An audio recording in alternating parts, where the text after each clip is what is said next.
Hey you're listening to episode 116 of the Keto Diet Podcast, and today we're chatting about realizing sugar is a problem and what to do about it, the process of ditching sugar, and whether or not stevia causes cancer, plus so much more. This episode is actually an older episode that I'm resharing because it's the holidays, and I'm sure many of you are being tempted by sweet treats. You're not really sure what to do with it, or you're terrified of the holidays season and it is upon us and you just need some help. We get so many questions about this that I thought digging through the archives and finding this episode may be super helpful. And you never know, even if you listen to this episode in the past, you may pull different stuff from it than you did the first time you listened. I got one cool thing for you today before we get started, and that is that if you enjoy these podcasts and you're like, yeah, I feel so motivated, I learned so much, my online membership program, Happy Keto Body, is 12 weeks of all of that and so much more. We cover every topic under the sun, answer your questions, and really dig deep into all things health, hormones, weight loss, and keto.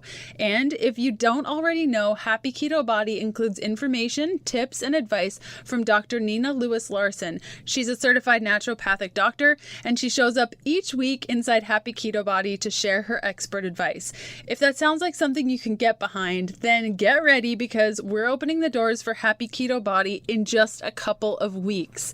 Head on over to happyketobody.com to get on the list so you can be one of the first to know when registration opens. Okay, let's do this thing. Welcome to the Keto Diet Podcast, the show all about keto for women so you can burn fat, balance your hormones, and heal your body. From television, print, and billboard ads to social media and internet marketing, making you feel less than is a billion-dollar industry. You won't find that here. And if you're struggling to make sense of the truth that you are so much more than good enough, I'd like to help. My 21-day whole keto challenge is open for registration, and as a listener of the show, you'll receive 20% off this daily coaching program with the coupon code KETONOW at checkout. Go to healthfulpursuit.com/whole, use the code KETONOW for your 20% off. Whole Keto complements your healthy keto lifestyle so you can repair your relationship with your body and start living your joy now. If you're new around these parts, I'm Leanne Vogel. You may know me as the international best-selling author of The Keto Diet, founder of happyketobody.com, or maybe you know me as the nutritionist that likes dipping pork rinds in avocado oil mayo. I'm so glad you're here with me today. Thanks so much for listening.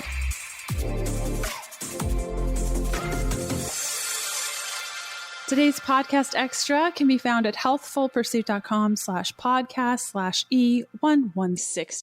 Our guest today is Ryan P. Lowery, a 2014 national champion baseball player who earned his BS and MS in exercise physiology and exercise and nutrition science from the University of Tampa.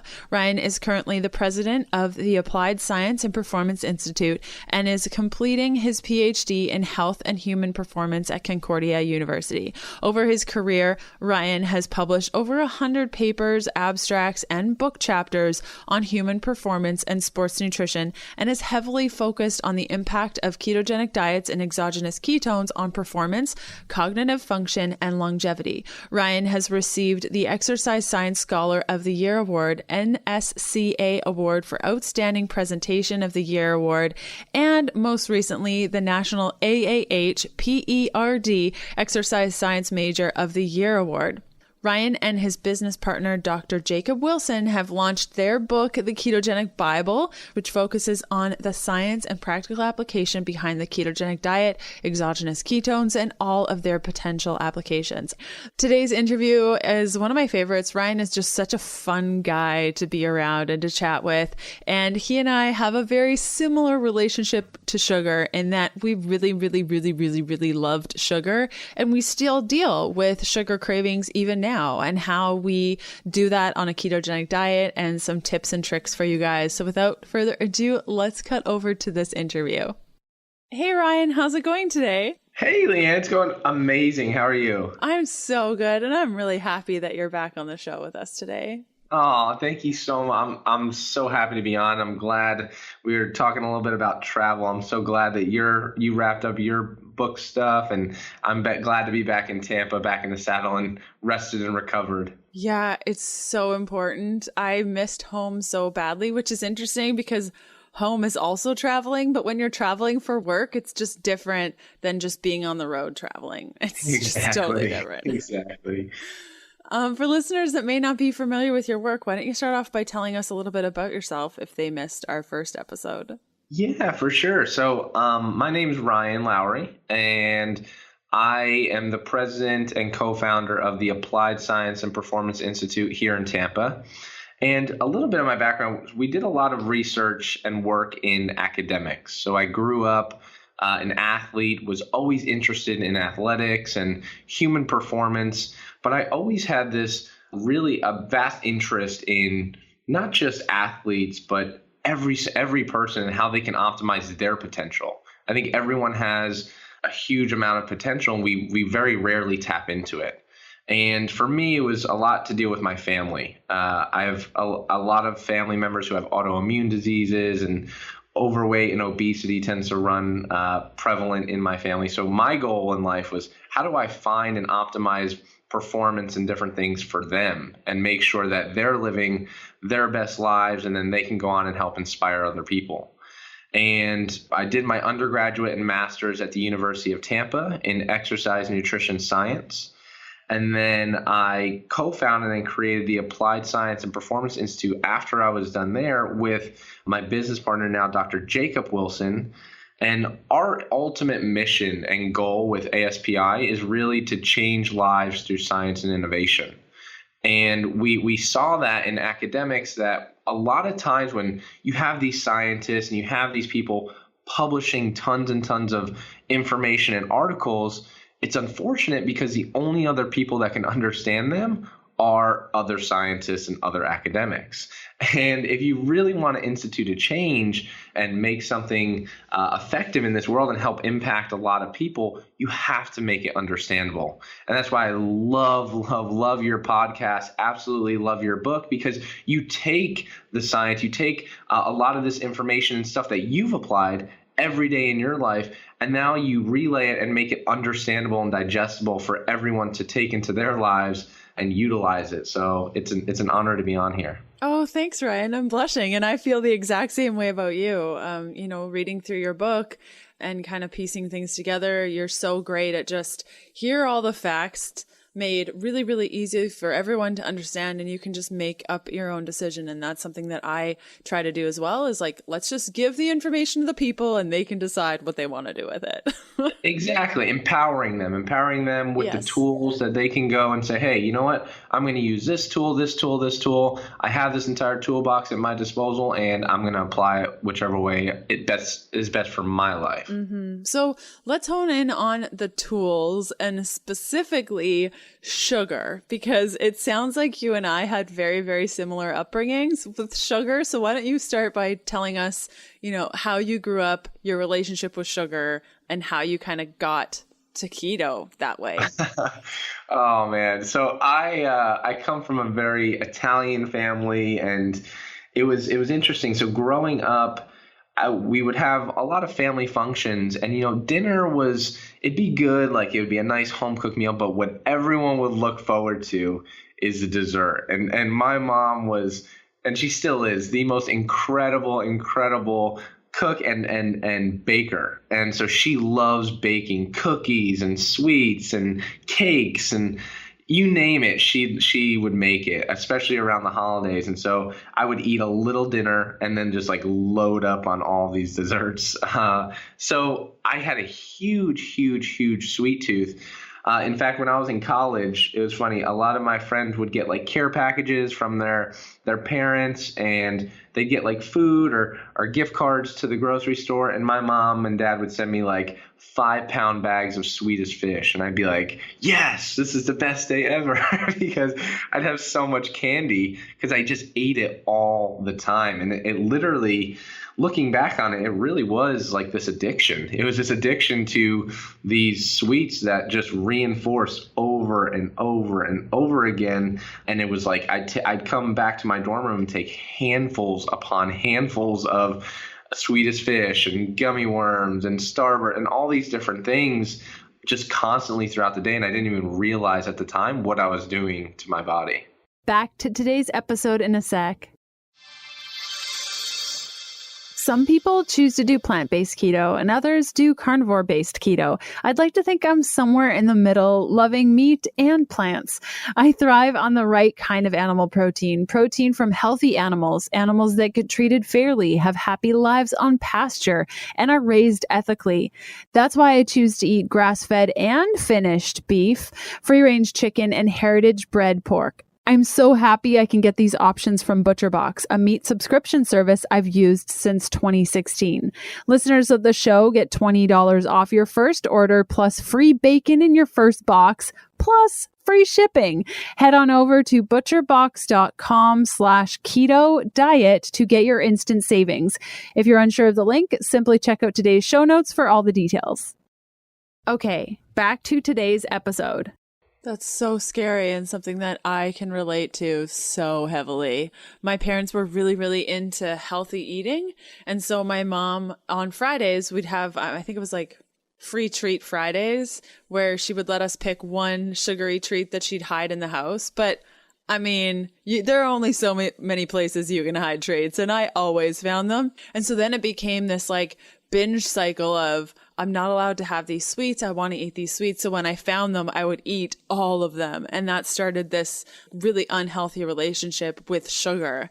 And when I was around it, I would just always just eat everything. Very similar to yours, like just handfuls. And I would sandwich different ones together. And I was known as like the candy sandwich person. I would make these big sandwich things of candy and just eat them all. It was disgusting. And you're very right. It was very much an addiction. And I think for me, it was an addiction to that feeling that I got when I had sugar. You know, I'm a rebel, so I really like breaking the rules, and I was breaking the rules and having the sugar and, you know, that sort of thing. And I think so many people can relate to that. So here we are, we're, you know, maybe age 10 to age 20 something, eating all this sugar. What was the switch for you? When did you realize, oh my gosh, what am I doing to my body? Did you realize that, or how was that process? Yeah, you know, so the funny thing is, so I played baseball all throughout college, and we won the national championship my junior year. And then after that, I had to make a very difficult decision. I was like, well, do I continue playing on and chase this dream for baseball, or do I go after my passion in the science realm and really focus on academics? And I had a lot of internal conflicts, and I was like, you know what, I'm going to go after this science passion. Like, I really feel like I can help inspire a lot of people and empower others by doing this. And I really had this vision of creating ASPI a long time ago. And so I did that. And the minute I stopped playing baseball is the minute my metabolism completely changed. And so I was that kid when I was playing sports in college. I could eat handfuls of Swedish fish and I didn't gain any weight at all. Nothing. Like, it didn't matter what I ate. I could eat horribly and I didn't gain any weight. And people were like, man, you got to put on some size. And my coaches would try and get me to drink weight gainers and all of these different things. And I just couldn't, because my metabolism was ridiculous. But as soon as that stopped, as soon as I stopped playing baseball, my metabolism like shifted very fast. And that summer after, I gained about 10 to 15 pounds. And I realized, whoa, I can't eat like this any longer. My things have completely changed. My insulin sensitivity isn't what it used to be. And it really clicked for me, like, hey, I'm heading down this path and this downward spiral. I know what's happened to my family. I know a lot of the situations that my family members face on a daily basis, and I don't want to go down that road at all. And so that's when I really started honing in and going, well, I really need to start paying attention to the foods that I'm eating, all these junk foods and all this sugar that I'm consuming every single day. I drastically need to cut it back. And I kind of just went cold turkey one day and really started realizing that there's a lot of different ways that you can make things enjoyable and sustainable, even when you have like a hardcore addiction, really, like what I had. Whoa. Did you say you quit cold turkey? Did that work? So didn't. There was binges back and forth on it. It was rough. It was absolutely rough. And over time, it took me a long time to realize and really understand, hey, like, this is how you can incorporate in lower sugar options, not just, hey, you have to eat clean. You only have to eat meat and vegetables. That's it. It took me a while to figure out how to incorporate back in certain foods that I enjoy, because I was so afraid of going down that spiral again. I was like, if I have just one cookie, it's going to be 30 cookies, because that's what I used to be able to handle.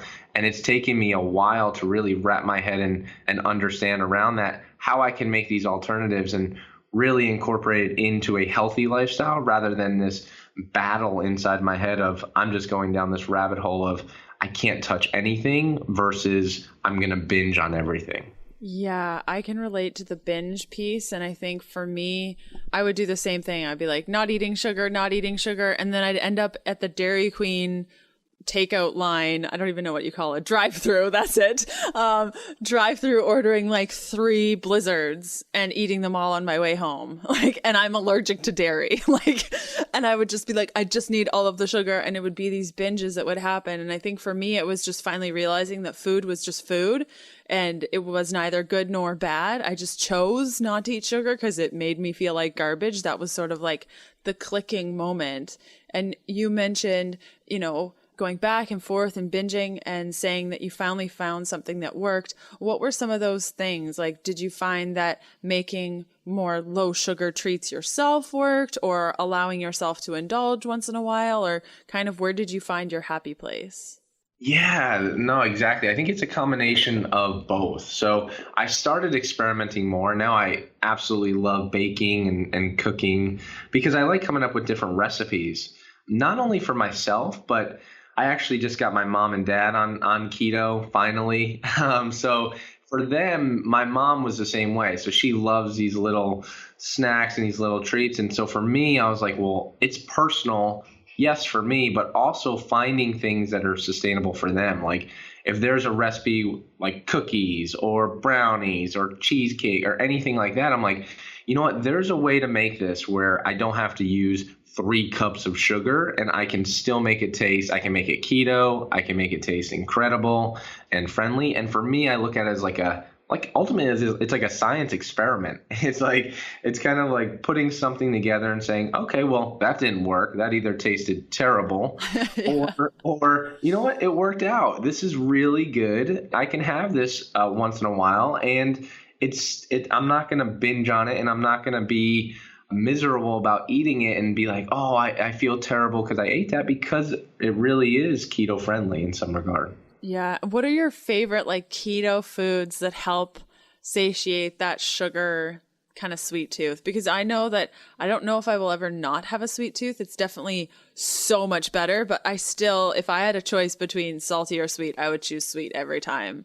Me too. Awesome. What are your favorite go-to things?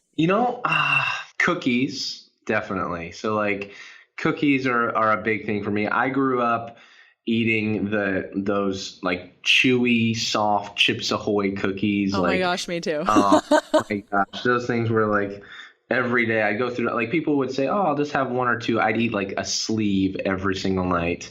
So those, and then also cheesecake. I used to almost after every baseball game used to go to the Cheesecake Factory, and you get 1 slice of cheesecake there, and it's 5,000 calories and 5,000 grams of sugar. So it's crazy. But creating these alternatives, those 2 mainly have been real game changers, so to speak, for me of playing around with different recipes, and then having these little, I think, treats every once in a while that I'm enjoying. They're low carb. I use different flours. I like to make a lot of them non-dairy because I think I'm a little sensitive to it, and then I have friends and family members who don't handle it at all. So just playing around with different recipes, but those 2 definitely are my favorite. Nice. It's amazing that you have energy to cook, and that's so cool. I really like snacks that are packaged. Sometimes I just don't have the time. My favorite thing is coconut butter, artisan coconut butter. Anytime I'm craving something sweet, If I crack one of those open and grab a spoon, and I choose the packets because if I have a jar, I will eat the whole jar. I just love it that much. So I get the packets and then I cut it open and enjoy that. And it always hits the spot. Always, always. So, and those are perfect for like on the go too, right? So like we travel a lot. So it's finding those options as well that it is like, hey, you know what? Like I'm going into a meeting, or hey, I'm traveling, I'm going to speak, but I don't want to sit down and grab, like, I love Cobb salads. I don't want to sit down and have like a huge Cobb salad. I got to get something quick. Grabbing something like that packet of coconut butter on the go it's perfect for that type of environment. So for us two being as in love with sugar as we were, did you find that when you switched keto, all of a sudden the clouds parted, the angels sung, and you were no longer addicted to sugar? I mean, we kind of already chatted about this a little while ago, but I just want to kind of hone in on what was that process like for you? You started eating keto. It sounded like, you were still trying to figure out, what keto things will help my sugar cravings. I think a lot of people think, okay, I've been keto for 5 days. Why am I still craving sugar? Right.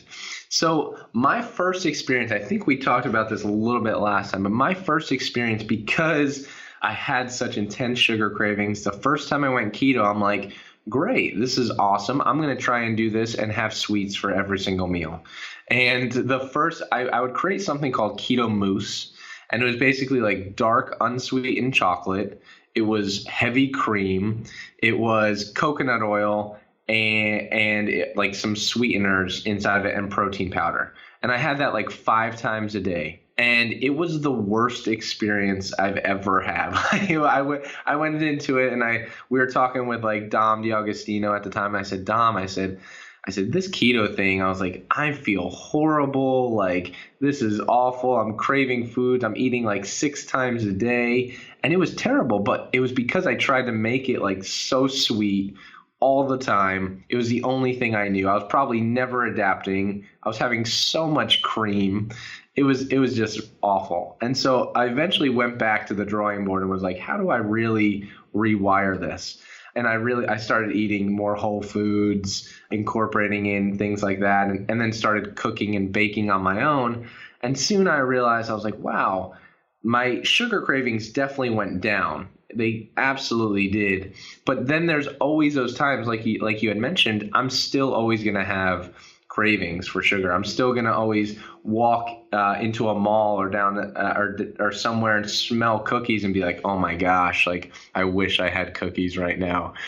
But it's finding those alternatives that really was the shift for me, where I got active in the kitchen, or I found alternatives that people are making already in packaged items that I could eat and could handle well, that I knew weren't going to spike my glucose, weren't going to spike my insulin, and still allow me to maintain this flexibility on a ketogenic diet. Brilliant. And I'll include a lot of the alternatives. I have like recipe roundups of cookies that are keto and fat bombs. And I have a keto mousse recipe that's dairy free. So I'll include all that in the show notes if people are like, but give me your secrets.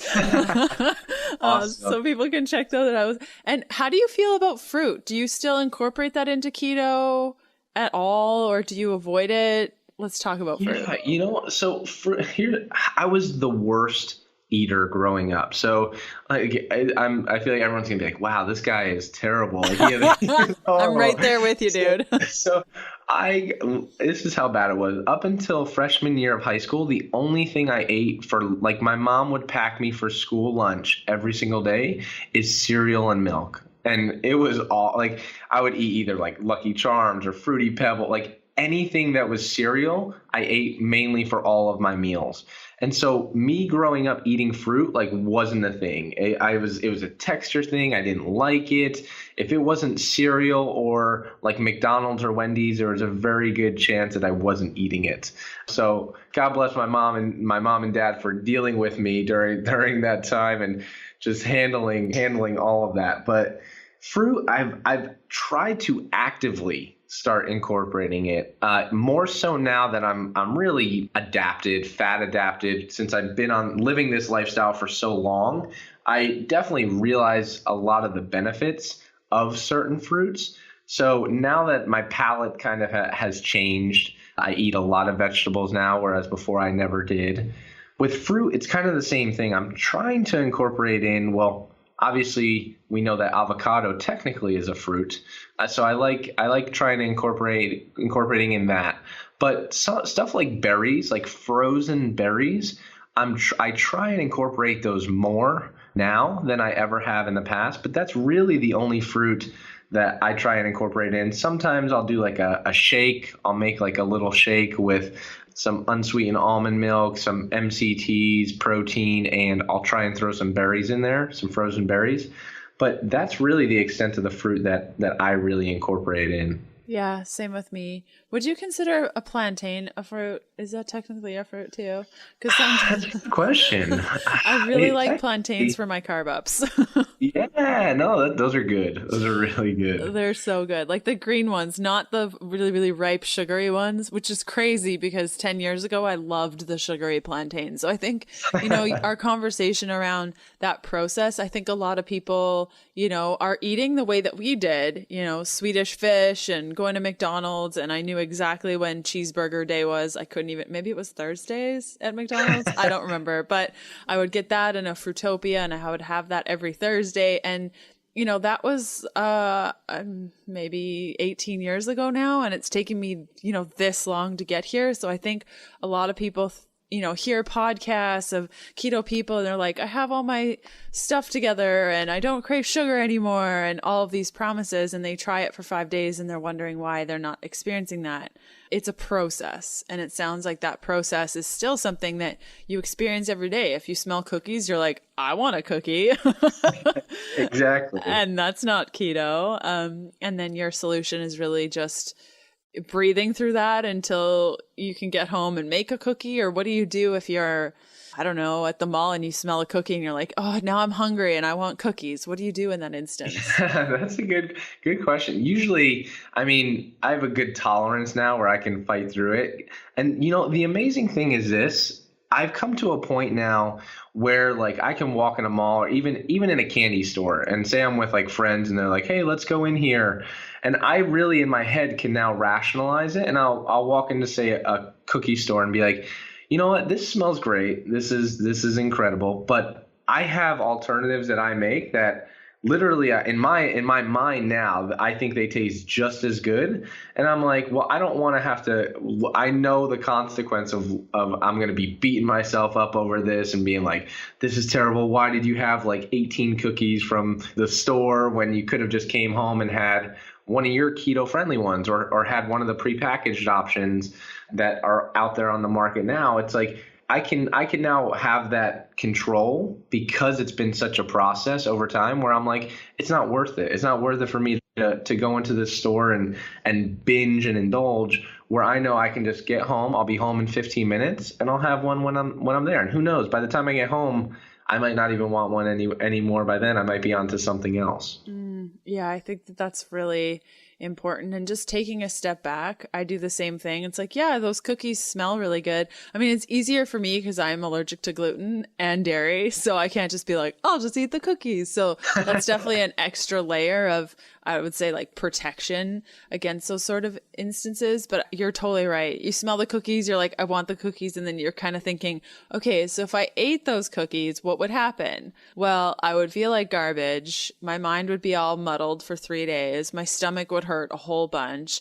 I'd probably have to leave, hanging out with my friends because I feel like a hot wreck. Is that worth it? And when you start to kind of piece it all together, you're like, actually, that cookie is not sounding so great to me right now. Exactly right. Yeah. Exactly. Back to today's episode in a sec.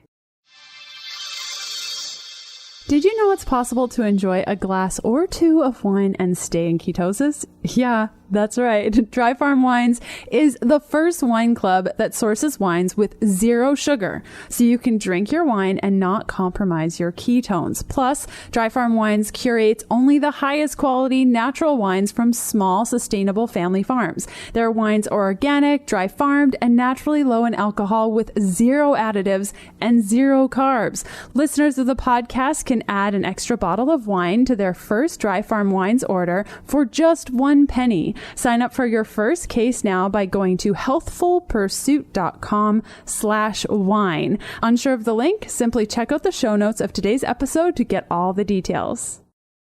Okay, back to today's episode.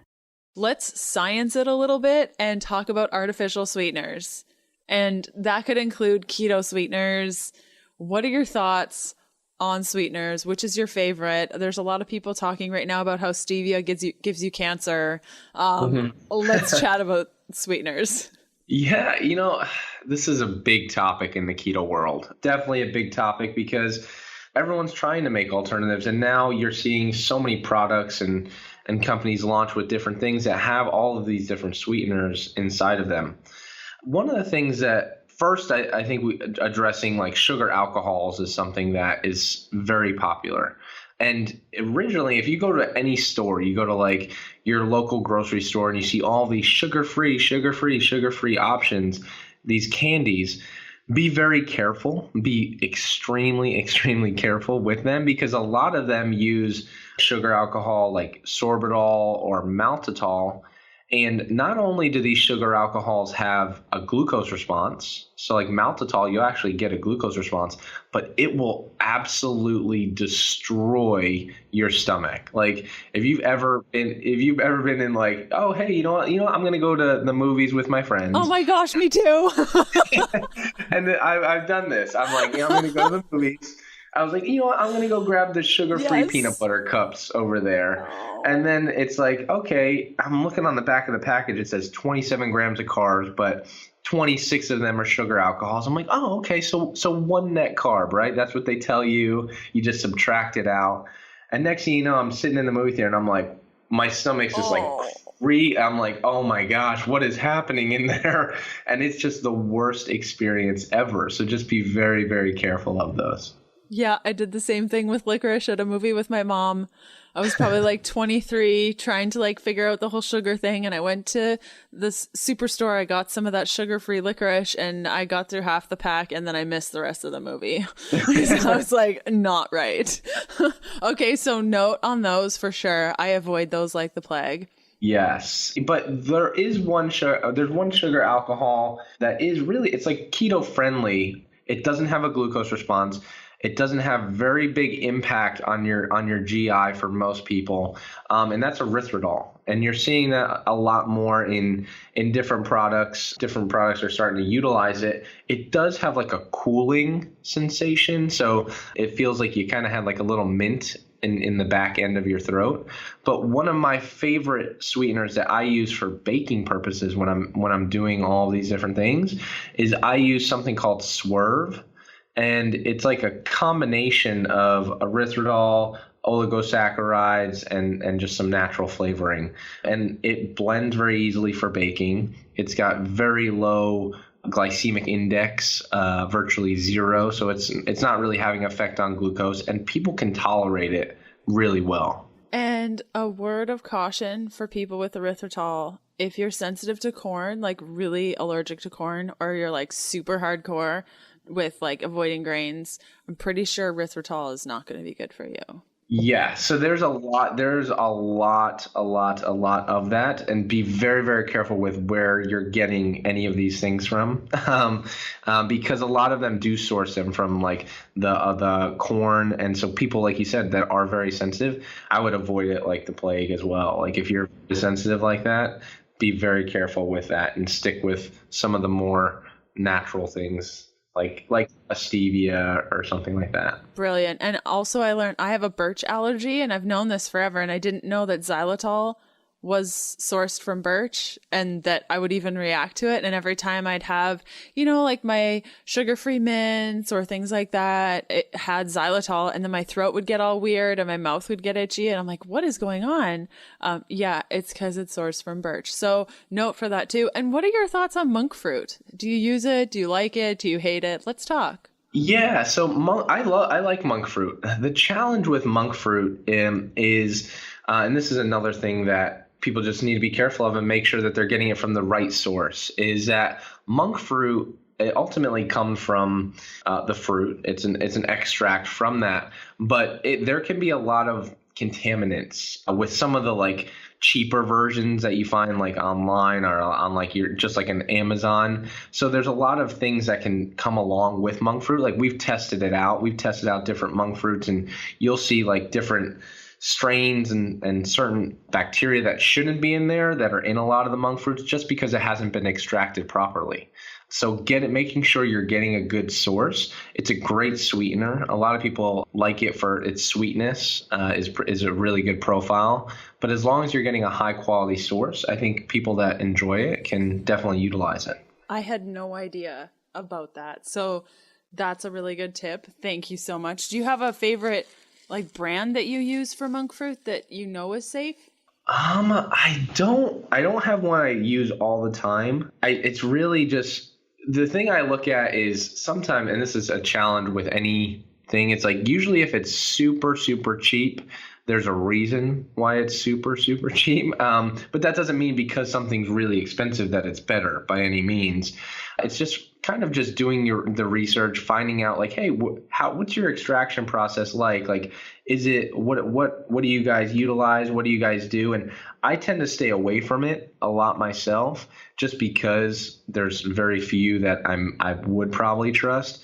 But I'm definitely there are some out there that do the right process and do it the right way. Okay, cool. I'm going to say I'm about 95% positive that Locanto monk fruit is like really, really awesome. I've met the owners and they seem like they have their stuff together, but I'll do more research, but that's the one that I use and it's not cheap. So that's a good, that's a good one.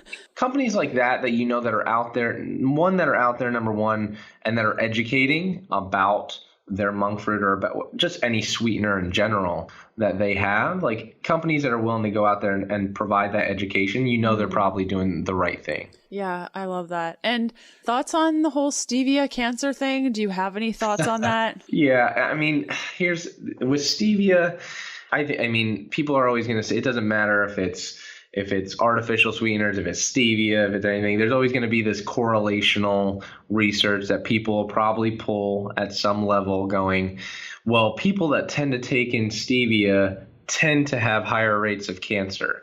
And the argument I always make against this correlational research that people present is you can make the same argument for anything. You can make the same argument for, I can make the same argument and say ice cream makes people murderers. And you're like, what? Like, how does that happen? Well, if we look at the consumption of ice cream, that tends to go up in the summer, and murders tend to also be high in the summer. So you can make the correlation that ice cream causes people to become murderers. But we all know that that's not the case. And that's just correlational data. And that's the same thing that happens with a lot of these studies that go, oh, this causes cancer. It's like, well, it really doesn't. It's correlational. It's people who may tend to eat more of this tend to have higher cancer, but there's 18 bajillion other things that could be going on that could be leading to that cancer in some aspect. Yes, something that I repeat to myself, and I'm not even kidding, probably 10 times a day is correlation isn't causation. Yes. That is like what I live by. And it's so poetic and it's so perfect. And I remind myself of it constantly. And something I think we also have to do in our health. And I do the same thing.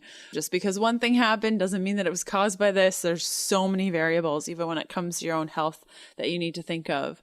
Something that a lot of people don't know or understand, and I'd love to chat about it a little bit, is the insulin response that we get when we have certain types of sugars. Like, for example, if a sugary sweet thing touches your lips or your tongue specifically, your insulin can be increased. Do you know if that's with all types of sweeteners or just certain types or just sugar? Do you know? Yeah, no, that's a really, really great point. It can happen with several different things. They haven't done research on every single sweetener, but you do with a lot of these sweeteners, there's sweet receptors in the brain that as soon as it does touch the tongue, you will get a mild insulin or glucose release. The degree of that definitely depends on the sweetener, how much of the sweetener you're using, and then what you're using alongside the sweetener. The one thing I say about artificial sweeteners is if people opt for that, if you're going to utilize artificial sweeteners and you're okay with that, that's your choice. The one thing I recommend to people is go with the raw versions. If you like, no matter what, just don't consume the packets. Where you see them at diners, you see them at restaurants, and if you're like, you know what, well, I'm gonna put some Splenda into my packet, like carry around or find like a raw alternative. The reason being is those packets, the amount of artificial sweetener, the sucralose or the aspartame or whatever's in those sweeteners is like 2%. The other 98% are fillers, which is like maltodextrin and dextrose, which ultimately is sugar. And so I've seen people, and I've known people like this in the past, who don't care about utilizing artificial sweeteners. They're like, cool. And they'll put like 10 packets in something. And I'm like, well, 10 packets and 98% of those 10 packets are like maltodextrin or dextrose. You're definitely going to get a glucose or insulin response, because now you literally have a several grams of sugar that you're utilizing at that point, and it becomes very dangerous. So I would just tell people, if they are going to opt for that, raw versions rather than mixed with all fillers and sugar and all kinds of stuff. I hope you're totally digging this episode. I love putting these together every week, and I hope you're getting something out of it. I love seeing where you're listening from. So next time you're listening, or even right now, take a picture of yourself watching the show or a screenshot of your favorite episode and tag me on Instagram at Healthful Pursuit. And if social isn't your thing, that's totally fine. Just jump on your favorite podcast player and leave a review for the show. Okay, back to the good stuff. Love it. Another thing that people eat that has sugar in it is alcohol, or, alcoholic beverages, or it spikes up certain processes or gets us out of ketosis. Do you drink alcohol? So sometimes I'll go out with friends, and I keep it very mild and moderate now. My college years are over with the fun and the craziness that happened then, but I always just try and keep it in moderation. I'm a big wine guy. I absolutely love red wine. And I love having like a glass of red wine with like a meal, like a nice dinner that I have. And one of the things is be careful on the choice of alcohol if you are going to indulge in it. If you aren't, that's even better yet. Like if you're gonna just go and not have any, that's incredible. That's great. But if you are, be very cautious of the type, the quantity, of course, of the alcohol. Staying away from dark. If you're a beer person, I don't like beer at all. It's weird. I don't. It's weird. I don't know. I just don't like beer. But stay away from stay away from the dark beers. Those tend to have a lot more carbohydrates. They are making some now, which is interesting to see. And I think this is how the entire keto world and the conversation is taking not only the food industry, but the alcohol industry by storm. Is you're seeing a lot more companies like call out like only 2 grams of carbs in this beer. And I'm like, oh, that's interesting that they're finally starting to at least bring that out. But stay like with things like those. And then also, if you're going to go with more hard alcohol, make sure it's straight or mixed with water, and then utilize like your own sweetener. Just keep it with water. Like people that I know that are keto will go out and have like a vodka water, and they'll be completely fine the next day. They won't be really knocked out, and they'll just kind of get back on track. So I think it's whatever you would like to incorporate into your lifestyle. It's very easy with alcohols to not even know that something has a lot of sugar. And then you go out and say have a drink or two with friends or coworkers, and you wake up the next day feeling horrible, not from a hangover, but just because you got knocked out of ketosis because you had sugar with that. So it's just being very aware and very cautious of that.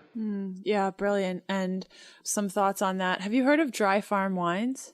Yes, those guys are incredible. Yeah. I mean, I don't necessarily drink. I stopped drinking for almost 10 years just because I have a very addictive personality.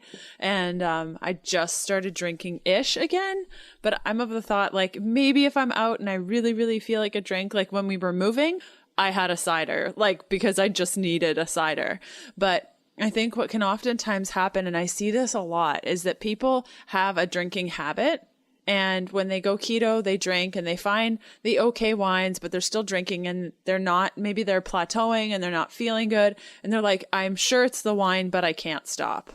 And that's, I think, very similar to what we experienced with sugar, of it being an addiction. And it might not be an addiction of the actual item, but an addiction, around alcohol. And there's this habit that's formed, like you have a hard day at work, you go home, you crack open a bottle of wine, you pour it, you sit and you enjoy it. And what do I fill that space with? And I think it's the same thing with sugar. And, you were saying when you got back to your dorm, you're like shoving candy in your face. Like, what do you do if you had a bad day and you don't have candy? Do you see that even with your sugar craving? And how have you, manipulated that to fill your life with other things? Yeah, no, this is a huge, huge point. A lot of that. So a lot of times when I realize my cravings and I would try and ultimately it's filling some type of void. So the way I would do it is, one, I'd make myself busier. So I'd be like, what, if I'm sitting at home on a Saturday, like, and I have nothing to do, I'm bored. I know for a fact I'm going to go up to that cabinet and I'm going to start eating this and that and the other thing. And I'm like, what am I? And then the next thing you know, I'm like sitting on the couch. I'm like, what did I just do? Like, what did I just go through? But getting myself busier is something like that I try and do more and more, get out. And I'm not going to indulge and snack every 5 seconds when I'm out with friends or family.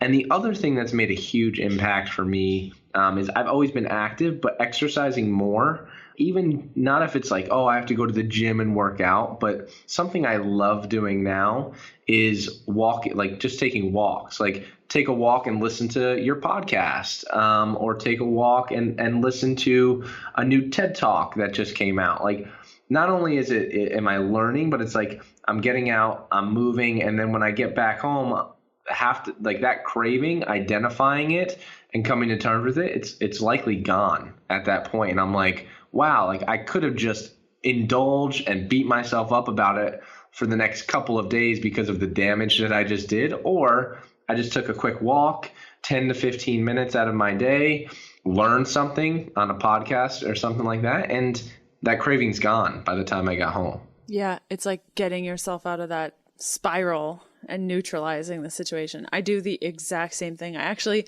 when I really get into it and I really want to do something I know that I'm not going to feel good about or that I'm not going to feel good after, I have like a list on my phone, things to do when you're going down a spiral. And I'm like, I look at that list and I just choose one and I do that. It's like, having a hot bath or going for a walk, going paddleboarding, playing with my dogs outside, just like distracting yourself from it. If I listen to nutrition stuff, it doesn't work. It has to be like a comedy podcast or just something else, to just completely get myself out of the funk. But yeah, that's a really good practice. So thanks for sharing that. So there goes another episode. Let's chat a little bit more about your book before we end today's call. Tell us a little bit more about it and where people can find you. Yeah, absolutely. Well, you were a huge inspiration for it. Absolutely. So I absolutely love your book and everything you put together. And we just tried to help expand and build upon all the greatness that you put out. In that we took a lot of one of my favorite aspects of it is talking about the history. That was one of my favorite chapters writing in the entire book, was realizing how we got to where we are at, not only just personally, but as a society. Is how did we know about these problems with sugar and all the complexities that come along with it, and why did we get these low fat recommendations, and how did we get to where we're at today, where thanks to people like you and a lot of our friends and thought leaders in the industry are now kind of bringing keto back. It's kind of back in its mainstream. So that, and then also the science behind it and really figuring out all the different applications that it has. I mean, your story is incredible. We have colleagues like Dr. Mary Newport who utilized it for her husband with Alzheimer's. Like, we talk a lot about that in the book. And cancer, epilepsy, traumatic brain injury, like all these different applications that we're studying and our colleagues are studying, and really just fine tuning how you can take that and then apply it for yourself, your family, a loved one, or someone you care about, because it's really about getting this message out to the masses. And so we really just tried to take scientific principles and then make them digester friendly, take them and make them easily understood. And you have accomplished that wonderfully. So thank you so much for putting it together. And we'll include a link to your book in the show notes. And where can people find you? Do you have an Instagram channel or anything? Yeah. So Instagram, it's Ryan P. Lowery. My middle name is Patrick. So Ryan P. Lowery, Lowery.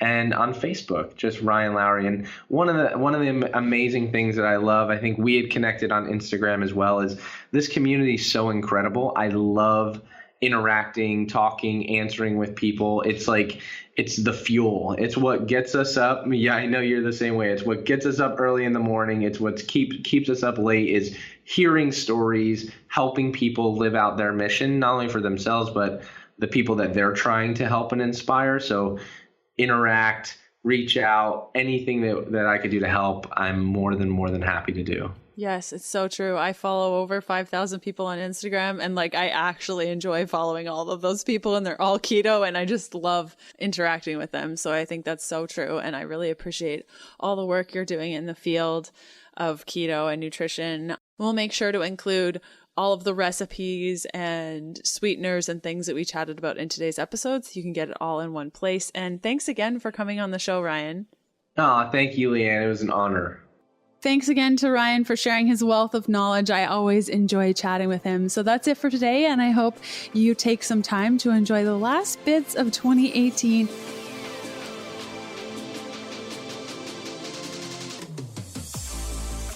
Thanks for listening to the Keto Diet Podcast. Join us again in a couple of days to discover more keto for women secrets for your fat-fueled life. The Keto Diet Podcast, including show notes and links, provides information in respect to healthy living, recipes, nutrition, and diet, and is intended for informational purposes only. The information provided is not a substitute for medical advice, diagnosis, or treatment, nor is it to be construed as such. We cannot guarantee that the information provided on the Keto Diet Podcast reflects the most up-to-date medical research. Information is provided without any representations or warranties of any kind. Please consult a qualified physician for medical advice, and always seek the advice of a qualified healthcare provider with any questions you may have regarding your health and nutrition program.